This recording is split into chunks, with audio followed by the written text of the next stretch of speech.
नमस्कार सर्वांना। बघा मित्र हो, आपल्या गावामध्ये श्रीरामांचे मंदिर आहे, हनुमानाचे आहे, तसेच मस्जिद, चर्च आणि जय मल्हार या सगळ्या देवी देवतांचे आपल्याकडे मंदिर आहेत। आणि या मंदिरात जाण्यापूर्वी आपण चप्पल बाहेर काढून दर्शन घेऊन बाहेर येतो आणि आपल्याला फार आनंद होतो। अशाच ह्या गावच्या ग्रामपंचायतीची इमारत आज गळतीला लागली, म्हणजेच वाहेगावची गोष्ट करत आहे। या ग्रामपंचायत इमारत आज गळतीला लागली। आजही त्या ग्रामपंचायत इमारतीवरती बघितलं तर पिवळा पट्ट्या टाकून तिला झाकवण्यात आलेलं आहे। आणि अशा परिस्थितीत जर ग्रामपंचायत गळलीच किंवा पडली तर ह्या ग्रामपंचायतमध्ये असलेले डॉक्युमेंट्स हे सगळे गहाळ होणार आहेत, म्हणजे आपले प्रॉब्लेम होणार आहेत। आणि इथून पुढे जर आपल्याला सरपंच निवडून द्यायचा असेल मित्र हो, आपला सरपंच कसा असावा, तो एक गावचा कर्णधार असतो, म्हणजेच कॅप्टन। आणि ह्या कर्णधाराच्या हातात पूर्ण गाव असते। जर बघितलं तर आपल्या मुलांचे जर भवितव्य आपल्याला घडवायचे असेल तर आपल्याला गावचा ग्रामपंचायतचा सरपंच हा योग्यच निवडून द्यावा लागेल। आपण देवी देवतांना सगळ्यांनाच घाबरतो आणि देवळात जाताना चप्पल बाहेर काढून जातो। मग का मतदान करताना आपण 500 किंवा 1000 रुपये घेतो? 500-1000 रुपये घेऊन आपण लाचीरवाणी जीवन का जगतो? ह्या सगळ्या गोष्टी आपण बंद करायला पाहिजे आणि योग्य तो सरपंच आपण निवडून द्यायला पाहिजे। आणि निवडणुकीच्या काळामध्ये बघा, बरेच तरुण वर्ग दारूच्या नशेत असतात, देशी दारू किंवा आणखी कोणती दारू आणि मटण। 15 दिवस ह्या तरुण वर्गाला जो ग्रामपंचायत सदस्य किंवा आमदार उभा राहणार असतो ते लोक काय करतात, यांना नशेच्या नादी लावतात, मटण चटण खाऊ घालतात 15 दिवस, आणि हे लोकांच्या मार्फत हे ग्रामपंचायत निवडून येतात। परंतु ह्याच लोकांना माहिती नाही यांचेच मुलं बाळ भविष्यामध्ये कुठेतरी नोकरी लागणार आहे आणि त्यांचं भविष्य हेच लोक खराब करतात। आपलेच पैसे, शेतकऱ्यांचेच पैसे हे लोक आपल्यालाच वापस देतात। किती देतात? 5 वर्षासाठी फक्त 500 रुपये किंवा 1000 रुपये। अरे पण आजची परिस्थिती काय आहे? काय परिस्थिती शेतकऱ्याची हे जाणून घ्या ना तुम्ही। आणि या ग्रामपंचायतमध्ये, वायगाव ग्रामपंचायतमध्ये इतकी लुटालूट चालू आहे, जर स्वतःचं घर गळतंय आणि दुसऱ्यांच्या घरात वाकून बघताय म्हणजे काय? ग्रामपंचायतच गळते, आपली ग्रामपंचायत गळते।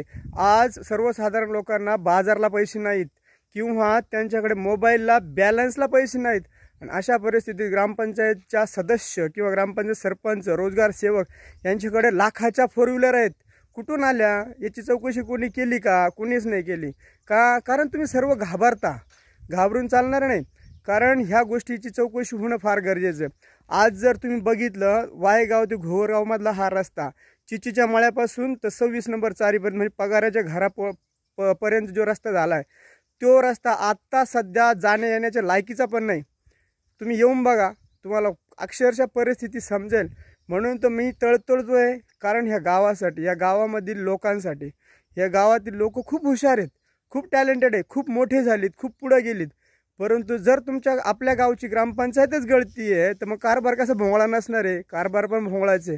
म्हणून सांगतोय, सगळ्या गोष्टीकडे लक्ष द्या आणि येत्या निवडणुकीच्या काळामध्ये तुम्ही सर्वांनी एकजूट होऊन असा सरपंच द्या की जो सरपंच गावाचं हित बघेल, जो सरपंच सगळ्यांना एकत्रित करून ग्रामसभा, ग्राम बैठकी किंवा सर्वसाधारण गोष्टींचा विचार करून आपल्या येणाऱ्या पिढीचं भवितव्य चांगलं करेल। कारण शैक्षणिक क्षेत्रामध्ये फादर सरदारांनी आपली शाळा फार पुढे नेली, त्याच्यानंतर आपल्या गावात कोणीही आपल्या गावाचं लावलौकिक केलेलं नाही आहे। जर तसं बघितलं तर सरपंचाचं काम आहे गावाला स्वच्छ पाणी देण्याचं, गावामध्ये पाणी फिल्टर बसवण्याचं। पण आपल्या गावात ना पाणी फिल्टर आहे ना गावाला पाणी स्वच्छ आहे, डायरेक्ट विहिरीचं पाणी येतं आणि गाव पाणी पितं। अशा परिस्थितीत हे गाव चालतंय। जर ह्या गोष्टी सगळ्या होतात मग का तुम्ही सर्वजण झोपलेत का? मला सांगा। जर मग तुम्हाला सरपंच निवडून द्यायचं 500-1000 रुपयासाठी आपली मान खाली घालू नका ह्या लोकांसमोर। हे लोक काय करतात, निवडणुकीच्या काळामध्ये 15 दिवस अगोदर रोज मटण देतात, रोज दारू देतात आणि बाजारला कदाचित पैसे देत असतील। अरे हे 15 दिवस गेले, परंतु पुढील येणारे 5 वर्ष हे तुमच्या लेकराचे भवितव्य घडवणारे वर्ष असतात। आणि ह्या काळामध्ये जर तुम्हाला तुमच्या लेकरांचं भवितव्य समजत नाही तर तुम्ही ते पैसे पण घेऊ नका। आता लाडकी बहीण योजना बघा, 1500 रुपये सरकार देतं। त्याच 1500 रुपयामध्ये लाडकी बहिणीनं त्यांच्या मुलीचं ॲडमिशन करून दाखवा बरं, मेडिकल कॉलेजला किंवा इंजिनिअरिंग कॉलेजला करतं का ते सरकार? नाही करत, मग तुम्ही लाडकी बहीण योजना पण घेता, प्लस गावाचे सगळ्या गोष्टींचे पैसे पण गावात ग्रामपंचायत असो किंवा आमदारकी असो 500-1000 रुपये घेता आणि गप्प असतं. अरे कुठली परिस्थिती. म्हणून सांगतोय सावध व्हा. आणि सर्वजणांना एकच माझी विनंती आहे की आपण आपलं भवितव्य घडवणं फार गरजेचं आहे. या गोष्टी लवकरात लवकर लक्षात घ्या.